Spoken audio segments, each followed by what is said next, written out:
கிறிஸ்துவில் பிரியமானவர்களே, நம்முடைய ஆண்டவரும் இரட்சகருமாகிய இயேசு கிறிஸ்துவின் நாமத்தில் உங்களை அன்போடு கூட வாழ்த்துகின்றேன்.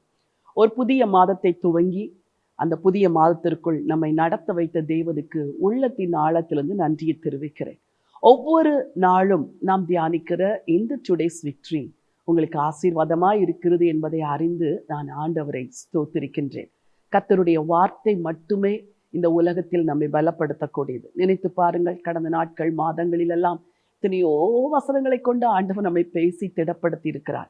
நீங்கள் ஒவ்வொரு நாளும் ஆண்டவர் என்னோடு கூட பேசுகிறார் என்று சொல்லுகிறதை கேட்டு நான் மனதார தேவனை ஸ்தோத்திரித்து இன்னும் என்னை அவருடைய சமூகத்தில் தாழ்த்தி உங்களுக்காக வார்த்தைகளை பெற்றுக்கொண்டு வர கர்த்தர் எனக்கும் கிருபை தந்திருக்கிறார். சரி, இன்றைக்கும் கூட ஒரு வேத வசனத்தை உங்களுக்காய் நான் வாசிக்க விரும்புகிறேன். புலம்பலின் புத்தகம் 3ஆம் அதிகாரம் 31வது வசனம். ஆண்டவர் என்றென்றைக்கும் கைவிட மாட்டார். இன்னும் ஒரு அற்புதமான வார்த்தை பாருங்கள். ஆண்டவர் என்றென்றைக்கும் கைவிட மாட்டார். அப்படி என்றால் என்ன அர்த்தம்? ஆண்டவர் கைவிட்டதை போன்ற ஒரு சூழ்நிலை வாழ்க்கையிலே வரலாம்.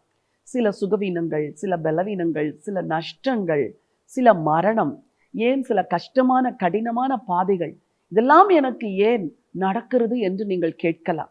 ஒவ்வொரு நாளும் நூற்றுக்கணக்கான மக்கள் அலுவலகத்திற்கு தொலைபேசியில தொடர்பு கொண்டு அவர்கள் சொல்லுகிற ஜெப குறிப்புகளை கேட்கும் பொழுது உள்ளமே உடைகிறது. ஐயோ, இவர்கள் வாழ்க்கை ஏன் இப்படி துயரத்தில் இருக்கிறது என்று.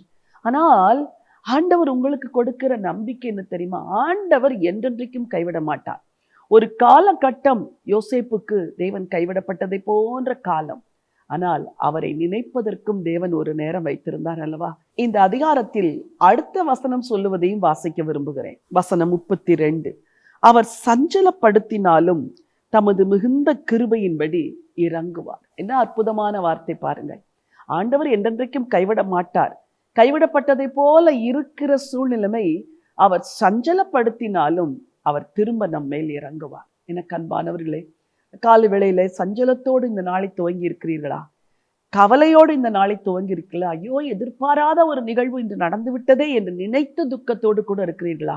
இன்றைக்கு நான் சொல்லுகிறேன், ஆண்டவர் என்றென்றைக்கும் கைவிட மாட்டார். வாலிப மகனே, உன்னை கைவிட மாட்டார். மகளே, உன்னை கைவிட மாட்டார். நம்பிக்கையோடு இந்த வசனத்தை பற்றி கொண்டு இந்த நாளை துவங்குங்கள். கர்த்தர் கூட வருவார், அற்புதமாய் நடத்துவார். உங்களுக்காய் ஜெபிக்க விரும்புகிறேன். உன்னதமான தேவனே, பரலோகத்தின் ராஜாவே, ஆண்டவரே, உம்முடைய ஜீவ வார்த்தைகளுக்காக நன்றி அப்பா.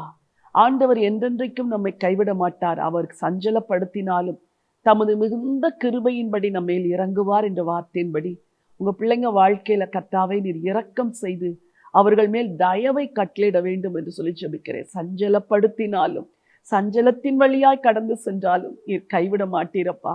ஆண்டவரே, இந்த தாய் என்னை தேவன் கைவிட்டாரோ என்று கதறுகிறதை அறிந்திருக்கிறீர். இந்த தாயை நீர் கைவிடவில்லை என்று சொல்லுங்கப்பா. இந்த சகோதரனை நீங்க கைவிடவில்லை என்று சொல்லுங்க. இந்த மகளை நீங்க கைவிடவில்லை என்று நீங்க சொல்லுங்க. இந்த வாலிப பிள்ளைகளை நீங்க கைவிடலன்னு சொல்லி அவர்களுக்கு உறுதியான ஒரு நம்பிக்கையை கொடுத்து இந்த நாளும் உமக்கு பின்பதாக தொடர்ந்து ஓடி வர கர்த்தாவே நீர் உதவி செய்யும்படி ஜெபிக்கிறேன். இரட்சகரும் மீட்பருமாம் இயேசுவின் நாமத்தில் ஜெபிக்கிறேன் நல்ல பிதாவே, ஆமென். எனக்கு அருமையானவர்களே, ஆண்டவர் உங்களை கைவிட்டதை போன்ற ஒரு சூழ்நிலை வரலாம். ஆனால் என்றென்றைக்கும் கைவிட மாட்டார். தமது மிகுந்த கிருபையின்படி திரும்ப இறங்குவார். இந்த நம்பிக்கையோடு இந்த நாளை துவங்குங்கள். இந்த நாள் ஒரு வெற்றியின் நாள். God bless you.